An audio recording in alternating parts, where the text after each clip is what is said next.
friends, welcome back to Preservation Travels with Lane and Kevin. We are giddy to bring you this video today. I am having a very hard time staying focused on actually giving you names and dates and places and all of the information that we normally give you about a place, because this building is absolutely the epitome of our mission.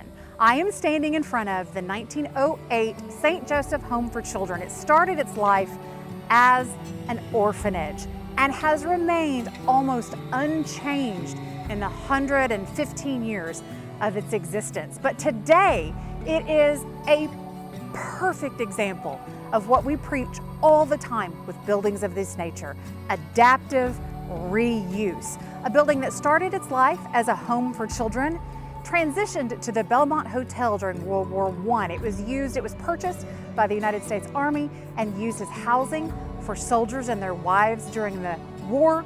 An entire city popped up around this space. Originally, it was comprised of over 700 acres because the bishop who founded this home believed that children thrived best when they were allowed to flourish in nature. Today, it sits on 64 of its original acres and has been transformed. It is now an urban farm. It is now artist lofts. It is now an AirBNB, and soon it will have housing lofts as well. So this beautiful, intact property that looks today very much like it looked in 1908 when it was built is continuing to serve a wonderful purpose and function. At one point, it was in great threat of demolition. Of course, a developer wanted to buy the land and the building, tear the building down, and develop this property. The diocese stepped in and they gave a 50-year lease to this wonderful group of people who now run an urban farm. Farm life, minutes from the city. I'm standing here in 64 acres of beautiful farm. There's an apiary, there's a garden, there's goats, there's cattle, there's horses, and I'm looking at the skyline of downtown Little Rock. So join us on a tour today of this prime example of preservation, restoration, adaptive reuse, located in the heart of Little Rock, Arkansas.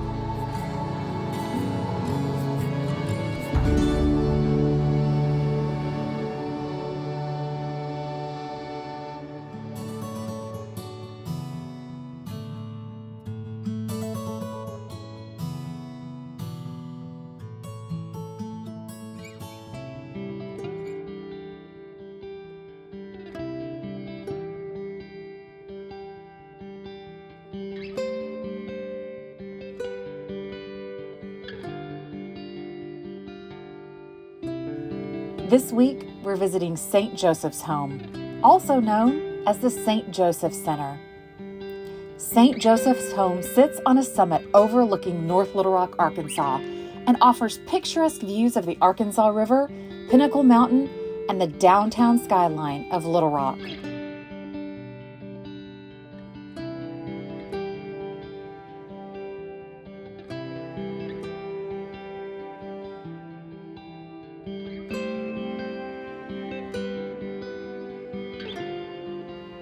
Since 1910, the home has been a source of refuge for many Arkansans, children and elderly, as well as U.S. Army officers of World War I.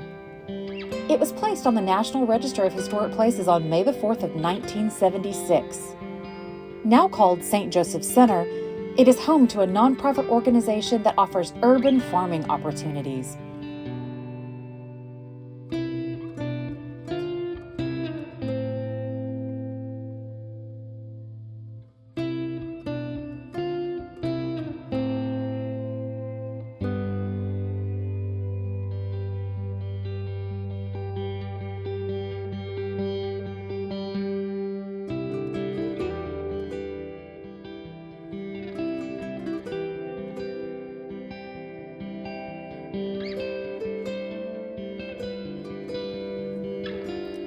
The Catholic Diocese of Little Rock, under the directive of Bishop John Baptist Morris, built St. Joseph's Home.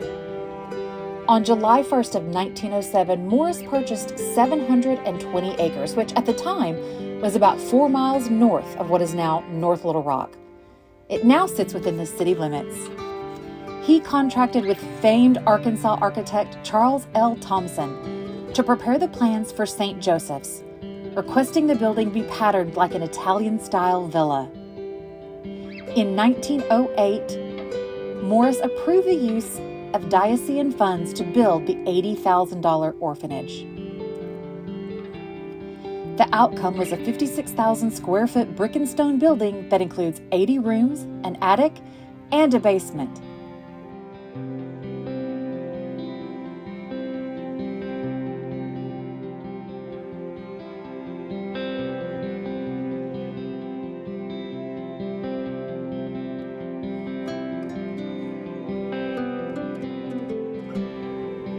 Inside, you'll find an amazing chapel.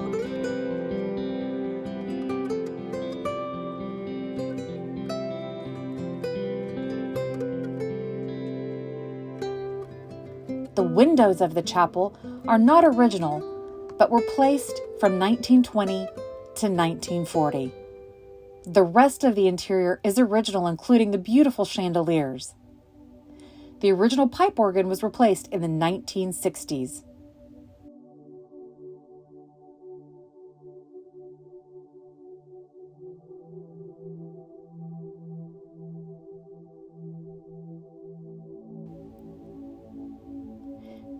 This episode is brought to you by Curiosity Stream. Curiosity Stream is a subscription streaming service that offers you thousands of documentary and nonfiction titles brought to you by some of the world's best filmmakers, featuring exclusive films that you could only find on Curiosity Stream.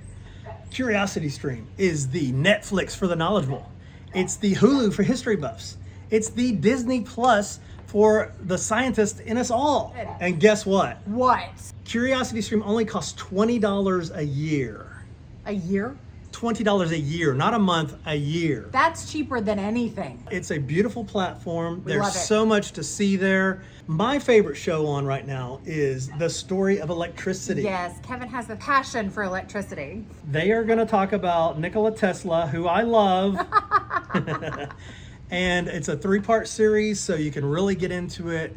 And it makes you smarter. You can walk around and tell your coworkers what you know about electricity. Exactly. I won't be running electricity in our homes, probably because now I know How I shouldn't dangerous mess it with is. it.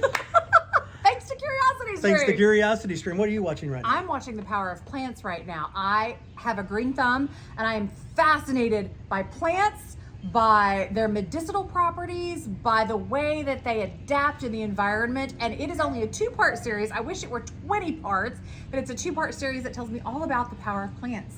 You know what they need to know? What do they need to know? If you go to curiositystream.com/restoration, use restoration at checkout, Yes. you can save 25%. What? 25% you're off of gonna- the $20 that it normally costs.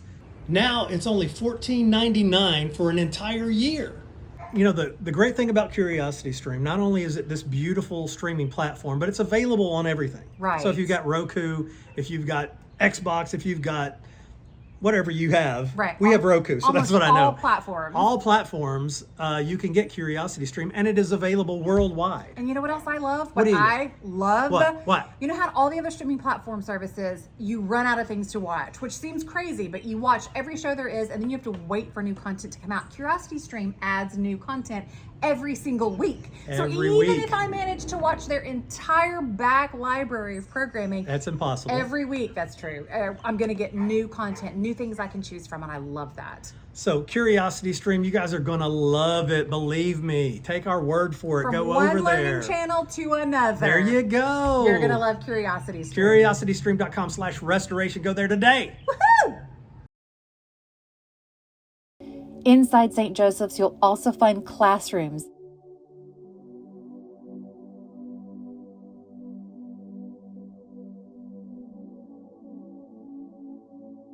and lavatories fitted with tiny desks, short sinks, facilities obvious for small children.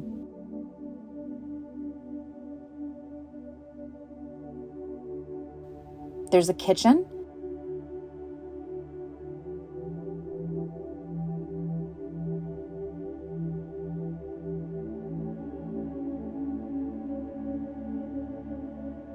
a dining room,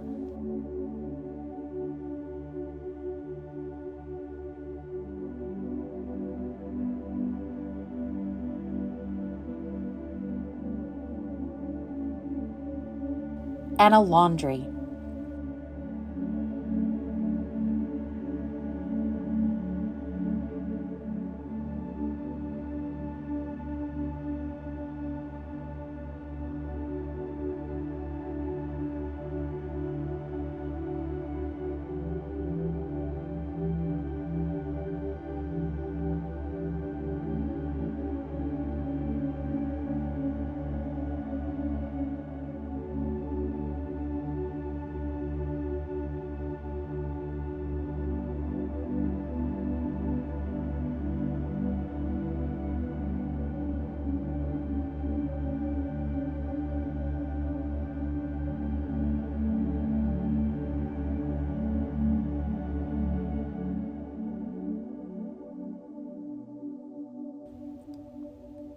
The facility also has boarding rooms for nuns,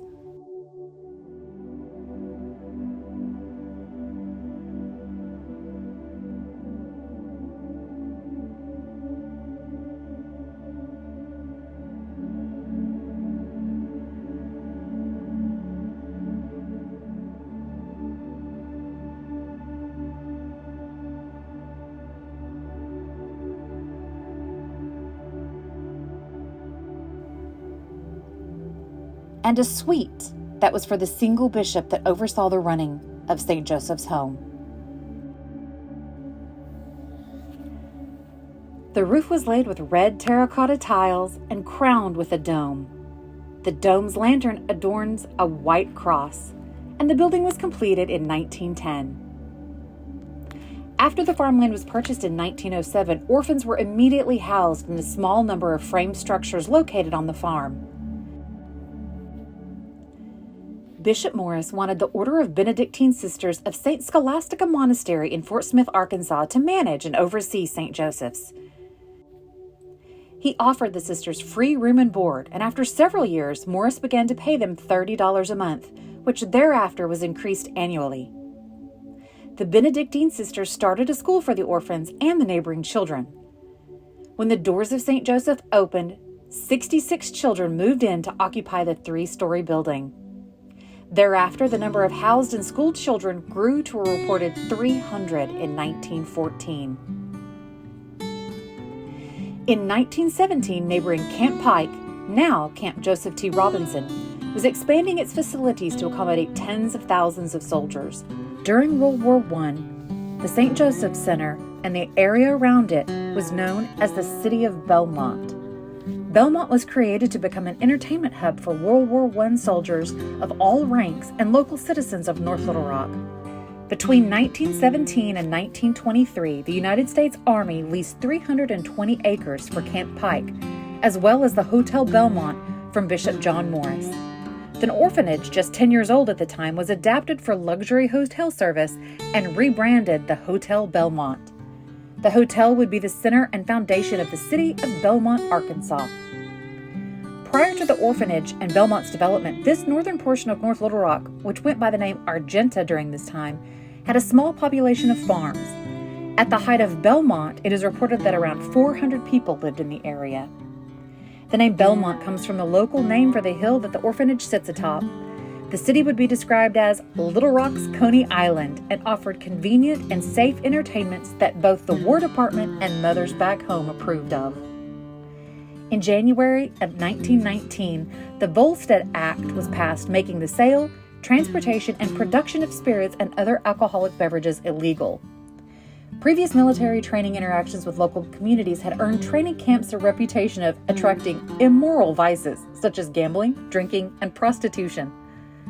Belmont was developed and designed as an answer to that, ensuring that the troops could enjoy themselves in a way that preserved their minds, souls, and bodies for battle.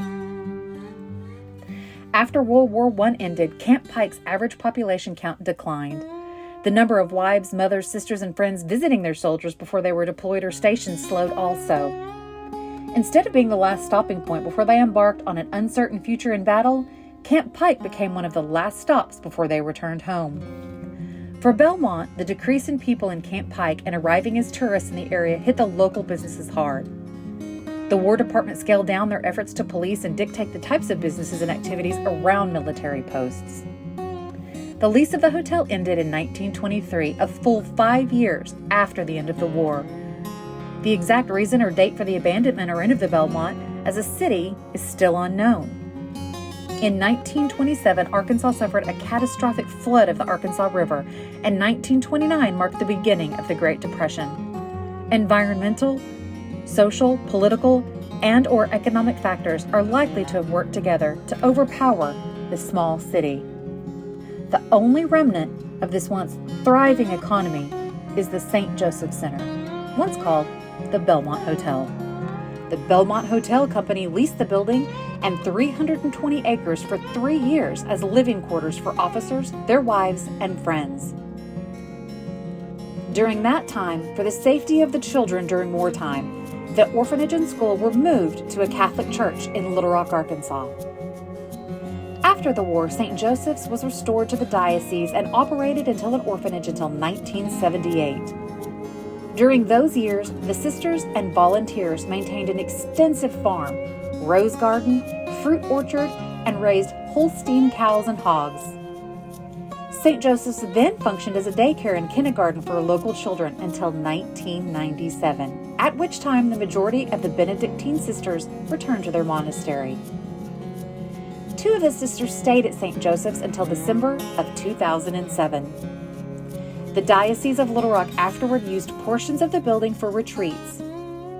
In 2010, the diocese signed a 50-year lease for the building with the St. Joseph Center of Arkansas Incorporated, a nonprofit organization seeking to preserve the structure and study possible uses for it. In 2013, the property was named as an endangered historic structure by the Historic Preservation Alliance of Arkansas. In September of that year, SJCA announced a deal to turn the building and its surrounding land into an agriculture, arts, and education center called the Farm and Food Initiative Center. The FFIC dissolved in 2015, but several agricultural programs persist. The St. Joseph Center and St. Joseph Farmstead are now run and overseen by a loving group of volunteers who still believe in Bishop Morris's philosophy that humans function best when surrounded by nature. You means me. What are we picking? Blackberries, my favorite. Love blackberries. How does this look? This is, can you see that? This is the perfect blackberry because it's not ripe yet and it's really sour, and that's what I love. I should have got a bucket too. One for me, another for me, another for me, another for me. There actually aren't that many that are super ripe. One for Lane. A little. That's a good one for you. You want one? I can't eat it right now. We have to pay for it. We'll pay for 2 extras. Oh no, this one broke. This is a charity.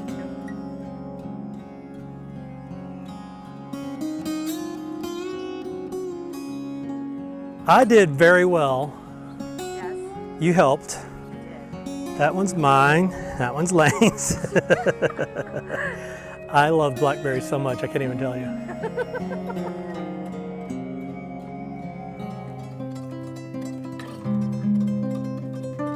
Along with being a working farm and a farm stand, the St. Joseph Center offers 3 AirBNB suites. If you're longing to escape from modernity and enjoy being surrounded by beautiful nature, this is the place for you.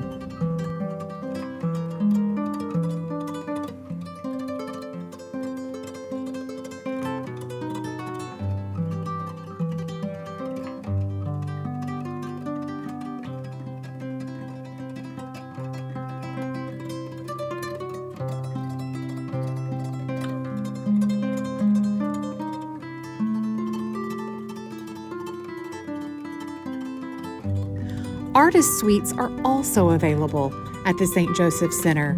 From small to huge, spaces are available for you to be creative in. And soon, The St. Joseph Center will offer living accommodation for people who want to live, work, and enjoy the beauty of nature 24/7.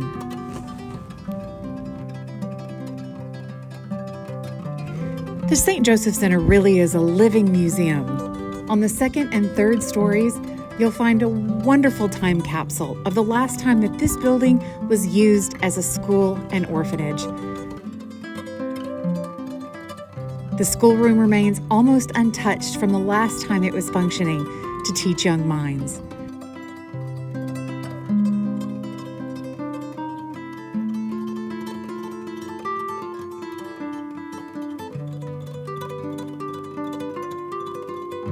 The lavatories and dormitories still hold their tiny cubbies where daily belongings would have been stored for class time.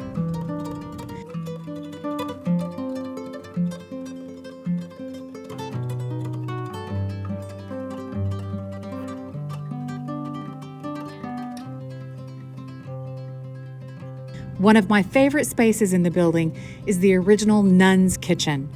When the last nuns left, they left everything, from their china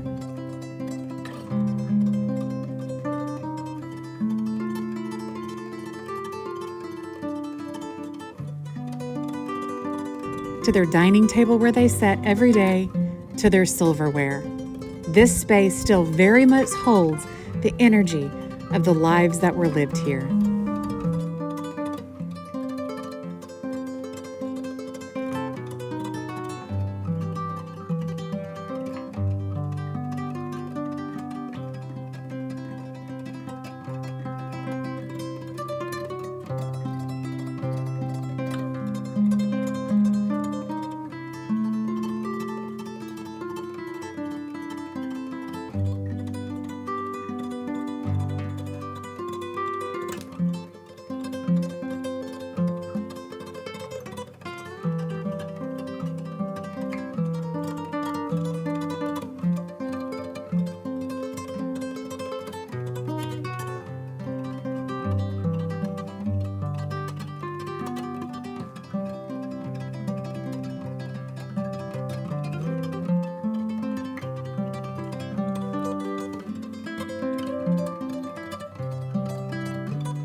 Thank you so much for joining us today for this tour of the St. Joseph Farm Stand, which began its life in 1908 as the St. Joseph Home for Children. And I'm here with St. Joseph. This building was named after St. Joseph, the stepfather of baby Jesus, because the bishop who founded this place believed that every child deserved love and education and the opportunity to flourish. And that mission is being carried on today by the people here at the St. Joseph Farmstead. This place thrives and exists only on donations. We're going to put a link in the description below where you can donate to this place. Or from April to the end of October, you can come visit the St. Joseph Farmstead and purchase products that are all made here in the state of Arkansas. Won't you come join us? See you soon.